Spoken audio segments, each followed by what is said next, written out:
పార్వతీపురం మన్యం జిల్లా సాలూరు మండలం కురుకుటి పంచాయతీ పరిధిలోని దళాయివలస జలపాతాన్ని గిరిజన సంక్షేమ శాఖ మంత్రి సంధ్యారాణి మంగళవారం ప్రారంభించారు.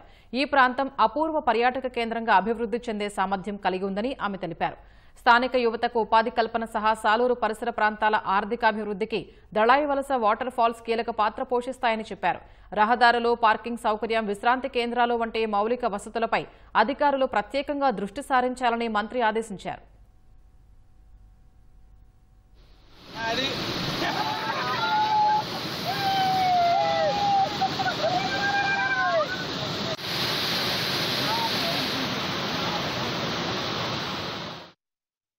ఈత బాగా వచ్చిన వాళ్ళు కూడా ఇక్కడ ఉంచుతాం. ఎందుకంటే ప్రమాదాలు జరగకుండా అన్ని రకాలుగా చర్యలు తీసుకుంటాం.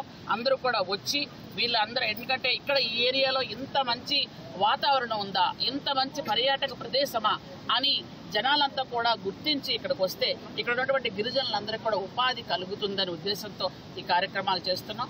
చాలా కాలంగా జరగనవి కూడా ఇప్పుడు చంద్రబాబు నాయుడు గారు వచ్చాక, ఎందుకంటే ఆయన విజన్ అలా ఉంటుంది, ఆయన తాలూకా ఆలోచన ధోరణి అలా ఉంటుంది. ఎందుకంటే ఈరోజు ఇలా చేసుకుంటూ వెళ్తే బాగుంటుంది. మనం కూడా చెప్పాం, ఇవన్నీ ఏరియా డెవలప్ అవ్వాలంటే ఈ విధంగా చేసుకుంటే బాగుంటుంది అంటే ఖచ్చితంగా చేయమని ఆయన పూర్తి సహకారం అందిస్తూ మాకు ఆశీస్సులు ఇచ్చారు.